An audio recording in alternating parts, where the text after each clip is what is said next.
Hi. Good morning. Morning. Great. Morning, everyone. Thank you for joining us with the Practice with Clara morning gathering. We're here talking about beauty. It's our last day on this theme. And Claire's going to start our session this morning with some pranayam, some breath work. So go ahead, everybody. Thanks, Steph. So go ahead, everybody, if you can, close your beautiful eyes. Let's just take a moment together.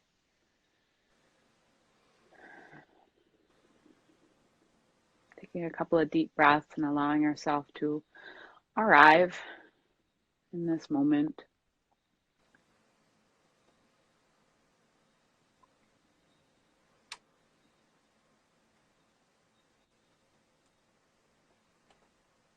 And so I thought we would start this morning with a meditation to Lakshmi, to the goddess of beauty, who is the patron saint of this week for us.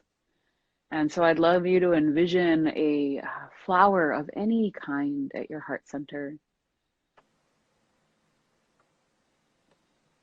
And try not to overthink it. The first flower is perfect. And quite simply envision its texture, the texture of the petals. Envision the color. And quite simply, for the next couple of breaths, just breathe into this flower, into this blossoming at your own heart.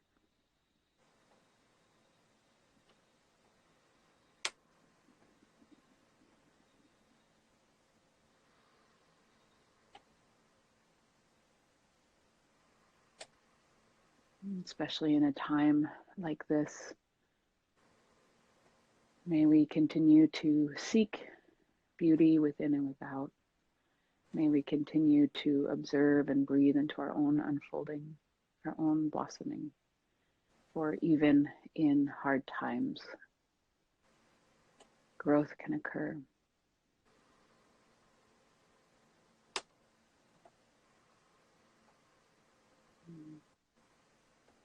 Take an inhale through the nose and out your mouth.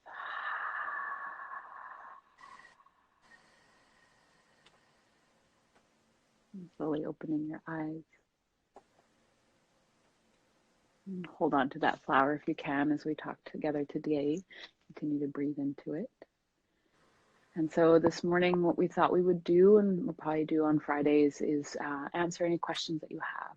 So we had quite a few great questions that were posted to us on the Facebook page. And so Steph's going to ask them and then we'll answer them. Yeah, cool. So thank you to everyone who posted in the Facebook group. If you have questions as we're discussing, feel free to drop them in the comments here. And if we have time, we'll get to them today, and if not, next week. So one of the questions out of the Facebook group was around your creative process, Clara. So can you let us in on your creative process? For instance, when you're planning your classes for the week, do you sit down and write them all out? Do you get inspired as you move through your own sequence, or do you just wing it when you walk in the room? It's a really good question. And I will say that I do a little bit of everything. So I generally have an idea of what it is that I want to teach that day, how I want to move. And then I also generally have a theme that I'm working with. And I usually pick that theme based on something that I'm inspired by, or a conversation that I've had with somebody, or a passage that I've been reading in a book. So I sit down at the beginning of class and I kind of read the room, because what I'm feeling, we may all be feeling, we may not. So I'm kind of looking around and kind of sussing out who came to class, and then what's the vibe, what's the energy. And then we close our eyes. I always start my my classes the way that we've been starting this, with closing the eyes, all of us, myself included, and allowing ourselves to center. And part of that centering for me is to check in with, like, what is in this moment true, and how can I serve my community? So I kind of open myself up energetically and kind of feel the vibe in the room. And I also feel kind of what's in integrity for myself. And so with those two things, then I'm like, I feel like I get a yes or a no to where I want it to go, or sometimes I get like a little saying that goes, actually move in this direction. So I stay very open to that. I'm very unattached to what I'm going to teach that day. And sometimes it takes me like far left where it's like, no, actually we're going this way and this is what you should be talking about. So there's like a little voice, a little voice in my head that kind of speaks to me. And I call it the spirit. The spirit is telling me what it is that I should be doing that day. So I generally have I've talked about this a lot in my sequencing workshops, but I have about 50 skeletons of classes that I teach based on peak poses or based on themes. So I've already got a skeleton that I'm gonna work with, and then kind of based on what's either going on in the room or what I'm kind of excited about in my own body, I'll add to that skeleton of the sequence. And so it goes twofold. Now that being said, I've showed up to class some days and thought I was doing one thing and like literally went into a whole other direction. And so I just go with that. But the key is I am prepared. I always show up with something. I have an idea of what's going on, but I'm also very open to going with the flow. And so that's the creative process. I guess, Clara, to add to that, what would you say, because you've been teaching for decades versus someone who's new to teaching, like what advice would you give to someone who is a newer teacher versus where you are? Because you have, like you said, you have 50 skeletons that you can kind of pick from. I don't think I could hold that many sequences entering the room, having given the time I've spent teaching. So what can you say to a new teacher versus where you are now? Great question. Mm-hmm. So the biggest thing that I generally say to new teachers is show up with a plan. Yeah. And have it written down and have a very strong sense of where you're going to go. And then that being said, also have my friend Carolyn had brought this up, which I really like, is she'll kind of star pieces of the sequence or put a box around piece of the sequence that she'd be willing to take out if either running out of time or the level of studentship is not high enough. Then you would be able to look down and be like, okay, I know those boxes, I would take those out. So that's something that I really love, that tool that she shared with our teacher trainees. So I would recommend doing that. So having that. And then that being said, along with the theme, I'd keep the theme very general. So then that way, no matter what the vibe is in the room, you can kind of speak to it. And so definitely at the beginning, it's like show up with a very strong, clear idea of what it is that you want to do, and then have little parts of the sequence that you would be willing to take out depending upon, again, timing or level of studentship. Yeah. And so what do you do, Steph? I'm big on writing things down. That's one of the ways that I put it in my body. Like I do my sequence, but the memorization of it comes through writing it out. So I usually write out a sequence, and I'm kind of like you where I edit depending on what's shifting in the room and theme around a specific thing for the week, and then the next week is something else. But for me, especially still being a new teacher, I'm pretty new to the scene, writing things down is huge. And then that way too, you can see in your sequence like where you're maybe overworking certain muscles. Like it's more of a map to be like, okay, have I given enough time to cool down? Am I giving a long enough shavasana? Like, is it a balanced sequence for the class as opposed to just hammering a bunch of standing poses and then running out of time and dropping shavasana people down? Yeah, and then that way what I really like about writing it down is then you can keep it and you can archive it. Totally. And then that way, if you're like a geek, like a lot of us are, then you could actually have like a folder or a book, and then, have Post-its that be like back bends are in this section, arm balances are in this one. And then you can kind of refer back to them and then continue to refine them as you go along. Which, your vinyasa, your 100-hour vinyasa training that I took with you a few summers ago, anyone interested in learning more about sequencing, it's a great program to take with Clara, because we really go into wave theory, how to sequence a class, and then Clara actually gives an archive of the 10 days of how she sequences, which really helped me develop my teaching at that time. So, exactly. Yeah. That kind of moves us into our next question. Clara, who are your most cherished teachers? Where do you get your influence from? So my most cherished teachers, I had a broad range of them. So I would say that my root teacher is Shiva Ray, who's based out of LA. And I met her in 2003 and pretty much tried to study with her at least 2 to 3 times a year for the first 5 years that I studied with her. And she created a style of vinyasa yoga called prana flow, which is a very like watery dance like sequence. And so the wave theory, as Steph brought up, is based off of prana flow. And so that's the kind of sequencing that I teach. I find it very intelligent and very creative. There's a lot of space to kind of play within a certain diameter. And what I love about Shiva specifically is that she's a bit of a rogue.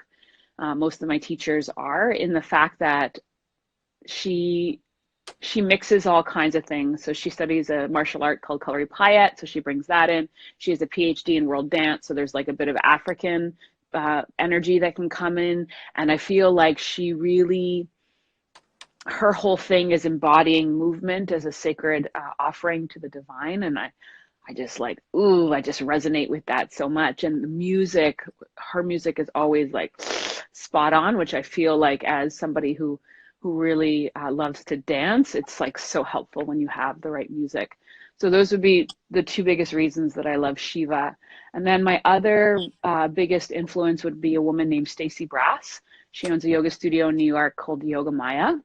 And she is kind of the polar opposite of Shiva. She's an Iyengar-based vinyasa teacher. So hers is a lot more structured, but her sequencing is intelligent. Like it makes sense. You know exactly where you're going. She's opened the body parts in a very specific way. And if we have not met in person or practiced together in person, sequencing is like my deepest passion. I love to explore different ways to open up the body. And she is like, the science behind Stacy is amazing. And then that being said, she also is the woman who used to play a lot of R&B in class. And again, music is a super important part of my life as well as my practice. And so she gave me, I feel like, so much permission to play music that was like outside of what we like, quote unquote, the norm. And then the other person that I find also in the same breath would be Dana Flynn, who owns Laughing Lotus in New York. I'm from New York, so I used to practice a lot, obviously there. And what I love about Dana is her freedom. Her sequencing is kind of all over the place, but it's super playful and it's wild and you have no idea where you're going to go. And the thing that I love about Dana is her zest for life. Like when she shows up in the room, she used to be an MTV VJ, and she has this like, strong energy that comes in. And I used to go to Sunday Revival. It was a class on Sundays, and she'd play only gospel music, or she would play just deep Southern R&B or blues. And so you felt like you were in a Baptist church, and she would just give you, I just love, like, I'm getting chills just thinking about the energy I would have in that space. And for her, right, we were in church. And so, and it's funny because she actually just opened a studio in New Orleans that she's calling Lola Church. So she's cute. Like, she's moving in that direction. So those would be my biggest influences, the people that I cherish the most. There's a lot of teachers that I've studied with, but those would be the ones that I'm like, whoa, feeling, you know? Yeah. Amazing. And what would you say to, again, I'm going to keep linking it back to new teachers or teachers who are trying to build community and going to teachers that inspire you versus going to people who you're less drawn to? Like, how do you negotiate going to classes that you've never been before versus being loyal to the teachers that you love? Like, what is Great question. Yeah, what is your approach? My approach is go to everybody, because there's something you can learn from everyone. So that's an important one to remember. And even if you're not a teacher, I feel like as a practitioner, definitely, because we do get attached to the people that we love. And, you know, like I've definitely been to the class or been the substitute teacher for a person that, you know, people come in and the teacher that they wanted is not there, and then they turn around and walk out, and that's also fine. But, you know, be open. I think I really try to the best of my ability to go to new teachers that I haven't met before. at least twice a month, just to get a sense, see what people are up to. Yep. And again, it allows us also to support each other in our community. And that's something that I really learned moving to Vancouver, because in New York, I only went to my teachers. I didn't go to other people. I only went to them. And then when I moved to Vancouver, I was like, who am I going to study with? Like, what's happening here? And then I started practicing with my peers and with the people around me. And I was like, oh, there is so much amazingness everywhere if I'd given it a chance. So I feel very blessed that I was able to do that, like move here and learn that, because I may have just stuck with those teachers for the 20 years I've been practicing. Yeah. And it also, it inspires other teachers when, like, I love when teachers come to my class. It's kind of nerve wracking because you're like, for sure. Is here, are they judging me? But it's great because it builds community. And then if you ask for feedback, it's good to see what other people feel when they're in your class. Maybe you learn something and maybe you just, dust it off and keep going.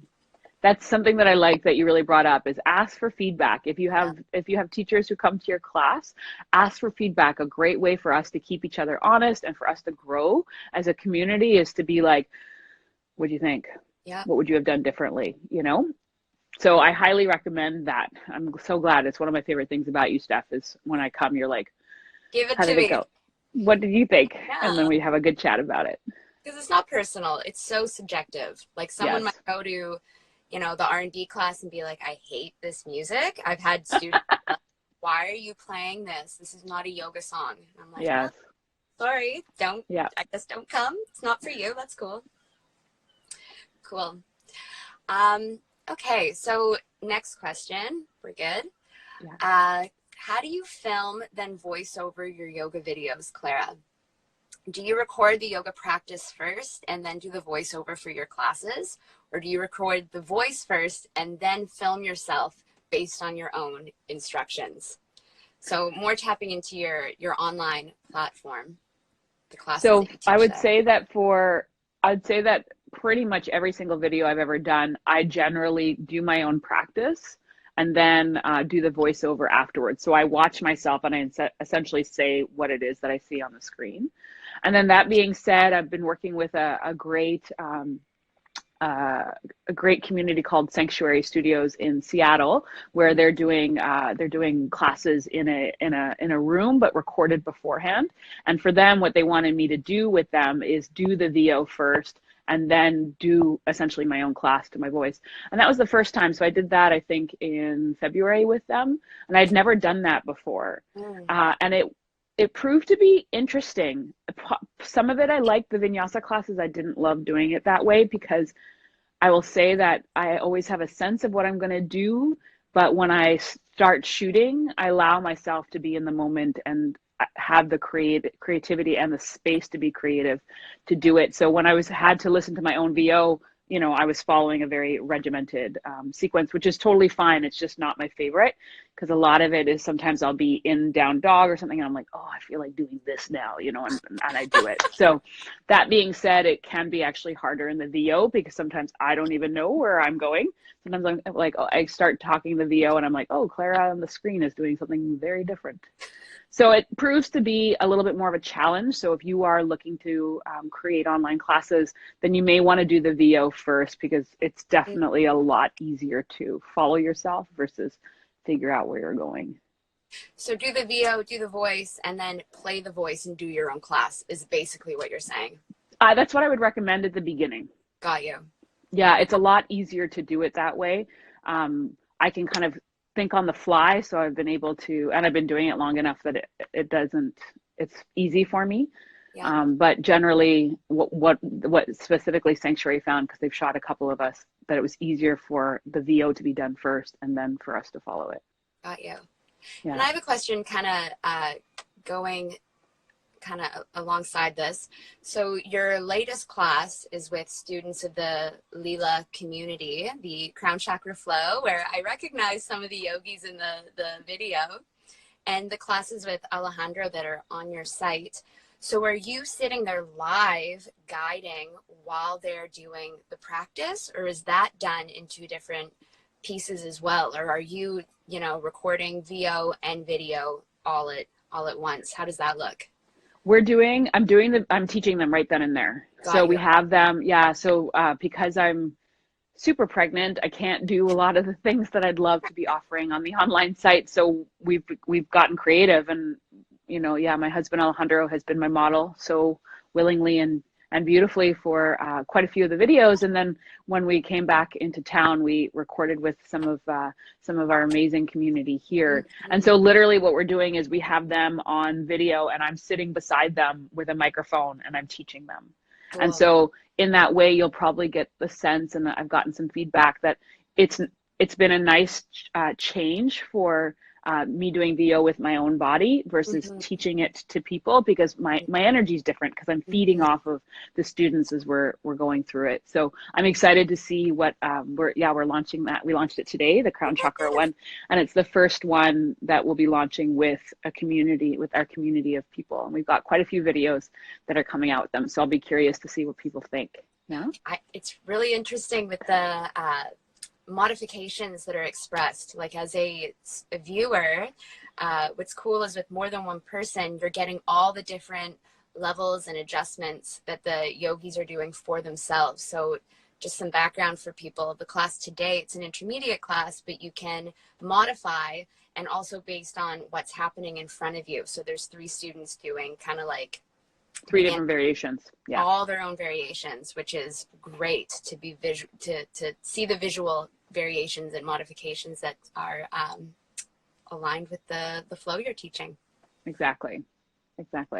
So, okay, let's go. We have one more question. Good question. What would you advise to yoga teachers who have recently qualified in order to find a place to start practicing, and to do in the meantime to improve their own practice in teaching? And so the question being, where should they practice teaching? Yeah, so for a new teacher who's gone through the 200-hour program, what is your advice to develop their own practice and get into teaching yoga? Like, what are some of the spaces? What are some of the places to go to? So what I generally recommend to people who are new to teaching is to teach their friends, to teach at community centers, to offer yoga for free in the park or wherever, just to essentially, like, the biggest thing you need to do as a new teacher is to just get used to saying all the cues, because that is usually where people kind of start to, because you essentially learned a new language. So now you're going into what we like to call conversational yoga teaching. And so you need to be working literally just saying it over and over again, repetition, in order to find your rhythm of, like, how do I cue into triangle pose, and how do I cue the transitions? And so one of the things, I recommend is, like, teach your friends, teach people in your living room, teach the community centers, like, offer it as a place for free, so that you're essentially building up your hours or working on your conversation. And then in terms of practice, your own practice, it's really good to either go to teachers that are more senior than you are, so somebody who's been doing it for longer, and really observing, like, being in the practice, but opening up that ear of yours to listen to what kind of cues are they using? Is it working? How are they building towards the peak pose? And then ideally, if you can, like I would do with Stacy, my teacher, quite a bit, is after class, I would ask her, I would say, like, do you have 5 minutes? And she would say yes or no. And then I would ask her a couple questions. Like, I saw that you moved from here to here. Like, can you explain the transition? And she was so gracious enough to share her wisdom with me. And so that way I was able to kind of learn the why of what it was that she was teaching. And so I highly recommend that. And then again, take a lot of different classes, because you'll learn different ways of moving into things, which to me, a very good teacher is somebody who's able to kind of shape shift or change the way that they're either speaking about it or the class itself, or moving through the class based on what's happening in front of us, right? Because we don't know what we have an idea of what we're teaching, but you show up and you have to teach to the students who arrive. And so having the ability to be able to kind of shape shift around that really helps, when I find, if you take other people's classes.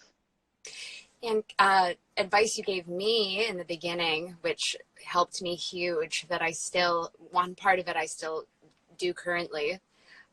One of the pieces of advice was to wait 2 years before approaching the bigger yoga studios, so you get confident in your voice, and that you have an authentic voice for when you teach. So my first 2 years, I taught friends, I taught in parks, I taught at rec centers, and did privates through corporate companies, which benefited me, because then when I went into the bigger studios, I was confident in what I was teaching. I felt good. I was speaking through my own voice and not just saying things because I'd heard teachers saying them. And the other piece of advice was to go to classes and observe and take notes or record, to get permission from the teacher, of course. And then, like Clara's saying, you really begin to witness the dialogue between the teacher and the class, because that's what you want to create, is a dialogue. You're kind of passing a ball back and forth. You're not just dictating what they're doing. Yes. And when you go and you don't practice, you sit and observe and take notes or record or whatever have you, you can see that process unfolding, and it aids in your own development to see, like, oh, how is the teacher moving through the room? How are they touching? What is the tone? Where are they standing? Yeah, so those are two pieces of your advice years ago that helped me. So I hope other yogis who are listening can perhaps put that into play. And then just to add to that, one last thing on that is to really honor your own process as a teacher, because for some of us, we might feel more ready to teach or to approach larger studios.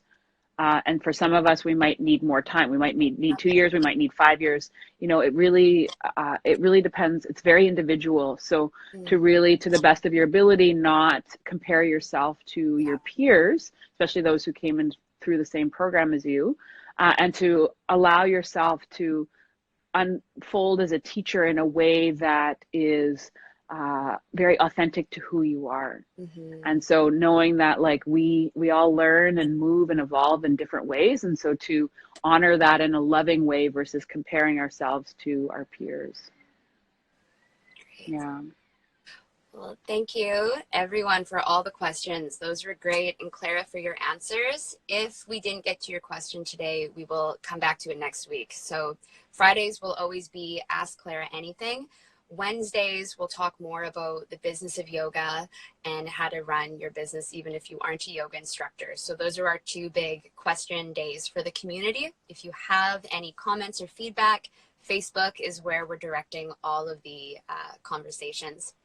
And our Facebook group is Practice with Clara Community. Yeah. And if you're not sure how to find that, there's a link in my bio here on IG, or you can go to my Facebook page, Clara Roberts-Oss Yoga, and you'll be able to see the group in either of those two places. And please join the conversation. It's been great. We've been having lots of amazing people kind of asking questions, and you can leave it in the comments, or you can just direct message me on the Facebook group, and we'll get to it for sure.